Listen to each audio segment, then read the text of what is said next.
ఒత్తిడిలో ఉన్నారా? అయితే ఇది చూడండి. మానసిక ఉల్లాసం, గాల్లో తేలిపోయే ఆనందం అంటూ ఆకర్షణీయమైన ప్రకటనలు చేస్తారు. రిలాక్స్ కోసం ఒక్కసారి అలా తొంగి చూస్తే చాలు, బుక్ అయిపోయినట్లే. ఒత్తిడిని తగ్గించుకునే క్రమంలో నగరవాసులు అశ్లీలత వైపు మళ్లుతున్నట్లు అక్కడ అధికారులు గుర్తించారు. ఇందుకు ముఖ్య కారణంగా విశాఖలో ఇబ్బడి ముబ్బడిగా స్పా కేంద్రాల్లో జరుగుతున్న అక్రమాలే అని అధికారుల విచారణలో తేలింది. దీంతో విశాఖ సిటీ పోలీస్ నగరంలోని పలు స్పా సెంటర్లపై ఆపరేషన్ చేపట్టింది.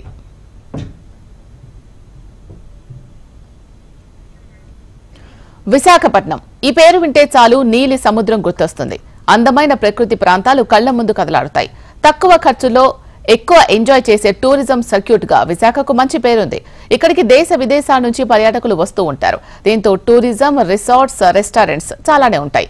ఇంకా చెప్పాలంటే ఇటీవల కాలంలోనే అధికమయ్యాయని చెప్పొచ్చు. అయితే ఇప్పుడు అవి పేరు మార్చుకొని స్పా, మసాజ్ సెంటర్స్ గా మారిపోయాయి. సిటీ పరిధిలోనే వందల సంఖ్యలో మసాజ్ సెంటర్స్ పుట్టుకొచ్చాయి. వాటిలో చాలా వరకు అశ్లీల కేంద్రాలుగా నడుస్తున్నాయనే ఫిర్యాదులు వెల్లువెత్తాయి. పెద్ద సంఖ్యలో ప్రజా సంఘాలు విశాఖలో పాతుకుపోతున్న ఈ విష సంస్కృతి ఆపాలని పలు మహిళా సంఘాలు ఉద్యమాన్ని చేపట్టాయి.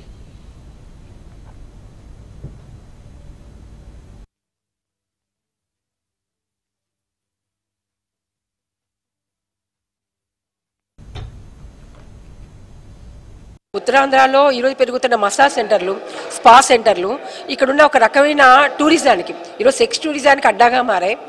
అనేక ప్రాంతాల నుంచి టూరిజం అంటే ప్రకృతి అందాలను ఆస్వాదించడానికో లేకపోతే ఇక్కడున్న సహసిద్ధమైన విషయాలను తెలుసుకోవడం కోసమో ఈరోజు టూరిజం పెరగాలి. కానీ ఇక్కడ స్పా కేంద్రాలు ఉన్నాయి, లేకపోతే ఇక్కడ విచ్చలవిడిగా గంజాయి దొరుకుతుంది ఉత్తరాంధ్ర ప్రాంతాల్లో. కాబట్టి వీటిని ఎంజాయ్ చేయడం కోసం రమ్మని చెప్పేసి పిలిచే పరిస్థితి ఇక్కడున్న పాలకులకు ఉంది. ఇక్కడ మన రాజకీయ పక్షాలు ఎవరైనా కానీ ఇవి చాలా వెన్నెముక లేని వాళ్ళు ఎవరు కూడా ఇక్కడ దీన్ని అభివృద్ధి చేయాలని, అది సిద్ధంగా అభివృద్ధి కావాలని కోరుకోవడం లేదు. అభివృద్ధి దిగు స్థాయిలో అభివృద్ధి కావాలని, అంటే ఒక నీచత్వంలో నైతిక పతనతతో అభివృద్ధి కావాలని దాన్ని కూడా చూస్తూ ఉన్నారు. అంటే ఇప్పుడు ఆడవాళ్ళపైన హింస జరగడానికి ప్రధాన కారణమైన ఉన్న ఆడవాళ్ళని శరీరాల ద్వారా గుర్తించడము, ఆడవాళ్ళ మీద హింస పెరగడానికి ప్రధాన కారణం. కాబట్టి వాళ్ళ శక్తి సామర్థ్యాలతో గుర్తించడని జస్టిస్ వర్మ గారు చెప్పారు. కాబట్టి ఈరోజు ఆడవాళ్ళని సెక్స్ సంబంధించిన టూరిజంలో వాళ్ళందరూ క్లబ్బుల్లో, పబ్బుల్లో గర్ల్స్గా వాళ్ళందరూ ప్రమోట్ చేయడానికి చాలా పోటీలు పెట్టి వాళ్ళందరినీ ఈరోజు మసాజ్ సెంటర్లో వాళ్ళందరినీ కూడా రప్పించి ఈరోజు అనేక కార్యక్రమాలకు వాటన్నిటిని కూడా అడ్డగా మార్చిన పరిస్థితి ఉన్నది. కాబట్టి ఇటువంటి అభివృద్ధిని కాదు కదా మనం కోరుకుంటుంది. దీని ద్వారా ఉత్తరాంధ్ర అభివృద్ధి కాదు కదా. ఈరోజు ఆడవాళ్ళు ఏదైతే ఇక్కడ ఉన్న వ్యవసాయ రంగం కానీ ఇతర సంబంధించిన రంగాలు కానీ, మత్స్య పరిశ్రమ కానీ, వ్యవసాయక పరిశ్రమ కానీ, కొబ్బరి పరిశ్రమ కానీ, జీడి పరిశ్రమ కానీ, ఇలాంటి పరిశ్రమ మీద ఆధారపడి ఈరోజు పరిశ్రమలు వచ్చి దాంట్లో ఉపాధి పొందడం ద్వారా అభివృద్ధి చెందాలి. కానీ ఈరోజు ఆడవాళ్ళకి చూపిస్తున్న అభివృద్ధి ప్రభుత్వము మసాజ్ సెంటర్లు అన్నింటిలో కూడా, మీ స్పా సెంటర్లు అన్నింటిలో కూడా మీరంతా నేర్చుకోండి అని చెప్పేసి వాళ్ళే ఉద్దేశపూర్వకంగా దాన్ని ప్రమోట్ చేయడం, దాని గురించి ఎంతమంది ఎంత విచ్చలవిడిగా అవన్నీ కూడా జరుగుతున్నాయని అందరికీ కళ్ళకు కట్టినట్లు కనిపిస్తున్నా వాటి మీద ఉక్కుపాదం మోపుతామని చెప్పేసి అందరూ అంటున్నా ఎక్కడ ఉక్కుపాదం లేదు, అదంతా రక్షణాపాదమే. వాళ్ళందరినీ కూడా అక్కుని చేర్చుకొని వాళ్ళందరినీ కూడా 3 పువ్వులు 6 కాయలుగా ఈరోజు స్పా సెంటర్లు మెయింటైన్ అవుతున్నాయి. విచ్చలవిడిగా పెరుగుతున్న గంజాయి, అశ్లీల సంస్కృతిలో నడుస్తున్న స్పా, మసాజ్ సెంటర్స్ పై విశాఖ పోలీసులు స్పై ఆపరేషన్ చేశారు. సాధారణంగా అటువంటి కేంద్రాలకు labour licence, fire NOC, trade licence, GST, గదుల నిర్వహణ, సీసీ కెమెరాలు వ్యవస్థలు తప్పనిసరిగా ఉండాలి.